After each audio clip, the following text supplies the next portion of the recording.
What is up, guys, and welcome to another video. And the Knicks finally found out their matchup in the first round. It is the Philadelphia 76ers 2-7 matchup with the Philadelphia 76ers. And you know what? We expected this, but I had a feeling that maybe the Heat would win in this game. I was really locked in, being like, we could play the Heat. And then at the end, I'm like, okay, we could play the like, it was back and forth. It was locked in. I just wanted good basketball at this. And we got him. We got good basketball. This great basketball game between two very good teams. Like, the Heat were doing some great stuff. Their zone, the 76ers were not being able to beat their zone, and they were able to. And then Nicholas Batum came out of nowhere. I think, yes, think about the postseason that you'll get random people like Nicholas Batum. He's been a vet everywhere he goes. He deserves his performance. Man, he's always been that guy, that laid back guy, doesn't have an ego. And I love those guys showing out in these high intensity moments. It feels so good for them. Um, but yeah, it was great to see Nicholas Batum have a big time game. He really helped them in the fourth quarter. He really helped them in the fourth quarter. Um, but yeah, let's get down to the Knicks versus the 76ers and how that matchup kind of sets up. You first start with this. Let's get OG on a Maxi. And I feel like you can really do something if you're Thibodeau and sometimes put OG on to Joel. I get it. But I feel like we have two good centers or three centers that can be used to guard Embiid, and that's Sims, iHeart, and Mitch can all guard Embiid, and not like they can really guard Embiid, but I feel like they can put a body in the Embiid. So OG on the Maxi. I guess you could put Dante on the Maxi and then have OG guard the post. Yeah, you could do that some possessions. A lot of stuff the Knicks should do. But I think Brunson on Lowry is something. Lowry is somebody who came into the 76ers team, I think, in the middle of the season about that. And really, I don't really know exactly. Holy. I know his first game was against the Knicks. There's a freaking blew out of my mind what day that was. But Kyle Lowry is a great piece for this 76ers team. He's a Villanova guard. That's theme of this series, but he's hometown. He's going back home, and I think he understands his role, and I think that's very good for him. To be able to accept this role, to just be able to make hustle plays. He made some plays there that wouldn't show up in the stat sheet. He did foul bait a little bit, which I didn't like, but he made some plays in this game that are not going to show up in your stat sheet, but they helped the 76ers figure out how to win this basketball game, which was really hard for them. But, you know, Dante DiVincenzo on Kelly Oubre. Kelly Oubre is the guy who can get hot.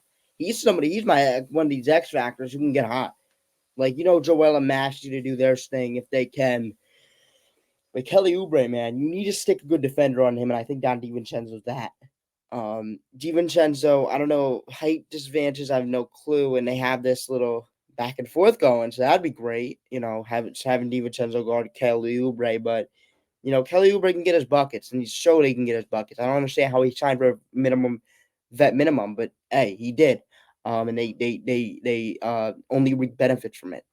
The 76ers did. They only reap benefits because without Kelly Oubre, to be honest, they wouldn't even be at the play-in. They would probably be, they need every role player they have because Maxey and Embiid aren't going to win you the finals. You're going to need your role players. You're going to need everybody else. Kelly Oubre has been that. Josh Hart on Tobias Harris. Um, that's just whatever. Well, Tobias Harris is not a good basketball player. I'm just gonna leave it at that. I mean, man, he missed some layups there, and I feel bad for him. His role has changed through his career, and some players just be able to snap their finger. That's the thing about you walk into like an OG Anunoby and you walk into I don't know a Nicholas Batum who can change their roles between their careers, and you look at them, you're like, wow. I think you need to take more gratitude to those players who could change their role, like a Brooke Lopez. I think those players need to be thanked more because you see Tobias Harris who can't really change his role, and he's just been trash in that kind of step back of a role. Um, but you still need to watch him out. You still need to watch out for Tobias Harris. I'll talk about it later in the X Factors. You still need to watch out for him. He's a scorer. He's talented. So Joel Embiid on iHeart. I would just stick with that. Stick with that out of the gate.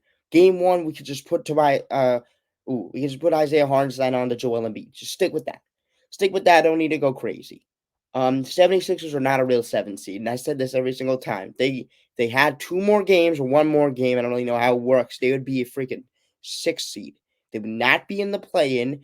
We would not have a chance to play them if they played 2 more games. So we need to stop saying this team's a 7 seed. They are probably favored in most DraftKings stuff, like betting stuff. Probably favored, and that's because they're not a real 7 seed. Do the Knicks have an answer for Embiid? And I think they it's not really a big answer. It's just, what do you want to give up? And I think the 2-man game for the Knicks is something that they're going to look at, and they're going to be like, hey, how can we take that away? How can we not I don't know how to phrase this. How can we contain that? How can we contain that to make sure that we will give up a Joel Embiid 3? But what if they go in this thing where Tyrese Maxey gets downhill, or Joel gets downhill, Joel rolls? Like, they need to make sure that doesn't happen. But what you will give up is a Joel Embiid 3.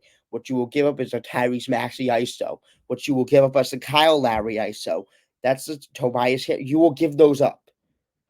The Sixers X factor is Harris. Harris and the role players. Tyrese Maxey is going to be locked up this series. I can really feel the series being either Tyrese Maxey goes off or Tyrese Maxey gets put in jail by OG. I know, but I think that means the series over. I think the thing is, the rest of the players need to step up with Embiid. And if Embiid is hobbled, Embiid doesn't look the best. Embiid does not look the best right now.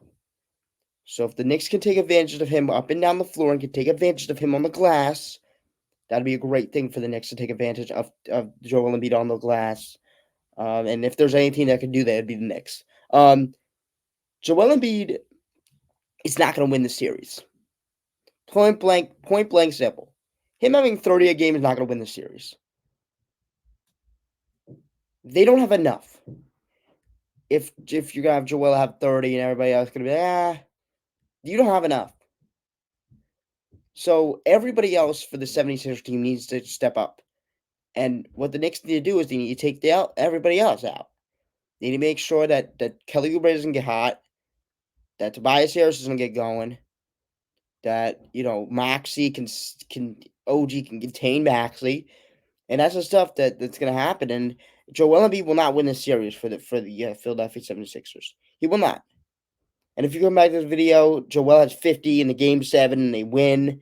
Hey, whatever, I'll take my L. But I don't think that Joel Embiid will be the deciding factor in the series. I think the deciding factor will be Tyrese Maxey versus OG Anunoby. That's it. Whoever wins that matchup wins the series. If OG can stick on the Tyrese Maxey, I think the Knicks win the series. And the way OG Anunoby can guard a 2-man game is something that nobody on the Heat can do. So I don't really want to put that in perspective. Nobody on the Wizards could do. Nobody can guard a 2-man game like OG Anunoby can. With the way he gets over screens, gets under screens, shows his hands, recovers. Like, just the fundamentals of defense, he does really well. So that's going to be it. Have a nice day. Peace out. If you have anything else that you want to say in the comments that I missed, this is a preview. It's not going to be a big video because it's not the first game of the series. Like, I'm just going to give you a little preview into the series. But yeah, who do you got? I got Knicks in 5 for me. I didn't take this in 5. Not Knicks in. Did I just say Knicks in 5? Knicks in 6. I got Knicks in 6.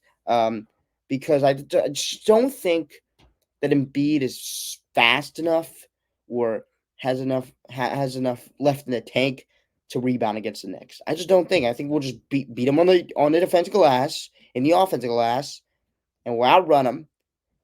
And Jalen Brunson will just pick a spot because who's going to guard Jalen Brunson? That's the biggest thing. You cannot. Jalen Brunson has seen every single coverage, and if he can see those coverages and win those advantages, get advantages for his other players, that's where Don DiVincenzo needs to step up because they're going to have to double. They're going to have to do some stuff. So other players need to step up, and Jalen Brunson, I don't think there's another player on that team that can guard Jalen Brunson. So blitzes, double teams, switch and double is going to happen. So that means you need to keep the advantage for the Knicks, and you need to have the advantage. Peace, have a nice day, and let's go Knicks. Who do you got? Subscribe and comment down below in what type of games.